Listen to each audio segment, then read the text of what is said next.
Good day. Will you please say something about yourself? Good day, ma'am, sir. I'm Rogeline Viromique, 26 years old, single. I'm a college graduate. I took up computer system design and programming. I'm the eldest among the 7 siblings. I'm also the breadwinner of our family. I live in Gapan City, Nueva Ecija. Okay, tell me about your working experience.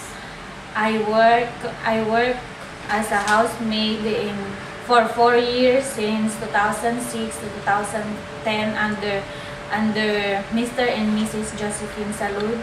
Okay, so what are your duties as a housemaid? My duties and responsibilities is to cooking, cleaning the house, ironing, washing clothes, car washing, take care of their pets, mopping, and also I go to market. Okay, so how many persons were serving in their house? They are they are 4 in the family, the couples and their son and the wife of their son. How big is your employer's house? Their house is a flat house with 3 bedrooms, 1 bathrooms, and 1 terrace and garage. Okay, so were you the only helper? Yes, ma'am, I'm the only helper. Okay, so do you have any allergies? I have no allergies, ma'am. Do you know how to take care of a newly born baby? Yes, ma'am, I know how to take care of a newly born baby because I have an experience to my brothers and sisters. Okay, so what will you do if your employer's baby is crying? I will check the diaper if it's wet. I also check if the baby is hungry. If the baby is still crying, I will inform to my employer immediately. Okay. Do you know how to sing children's songs? Yes, ma'am. Okay, can you sing a sample? Twinkle, twinkle, little star, how I wonder what you are. Up above the world so high, like a diamond in the sky. Okay, thank you. Are you willing to take care of an elderly or a bedridden person? Yes, ma'am, I'm willing to take care of an elderly and bedridden because I experienced it to my grandparents. Okay, so mostly in Hong Kong, the maids do the marketing. So are you willing to do it? Yes, ma'am, I'm willing to go to the market. Okay, do you know how to cook?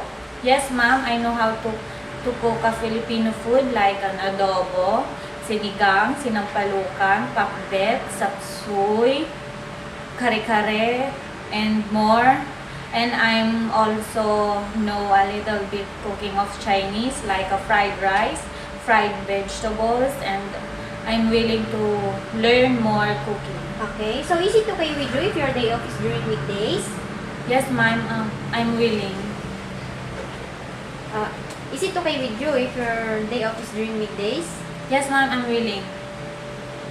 Okay, what if during your day off and then your employer asks you not to take your day off because they have coming visitors, so what will you do? I will not take my day off and I will serve the visitors of my employers, ma'am. Okay, so why did you choose to work in Hong Kong? Ma'am? Why did you choose to work in Hong Kong?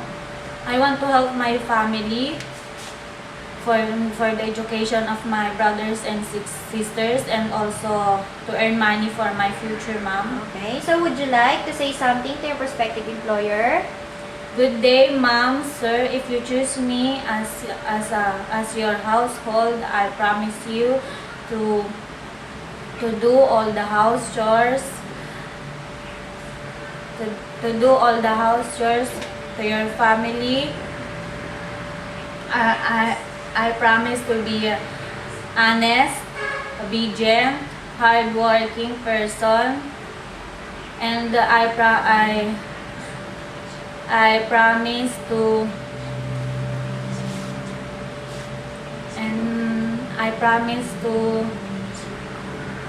finish my contract to your family and not cause any problems. Thank you.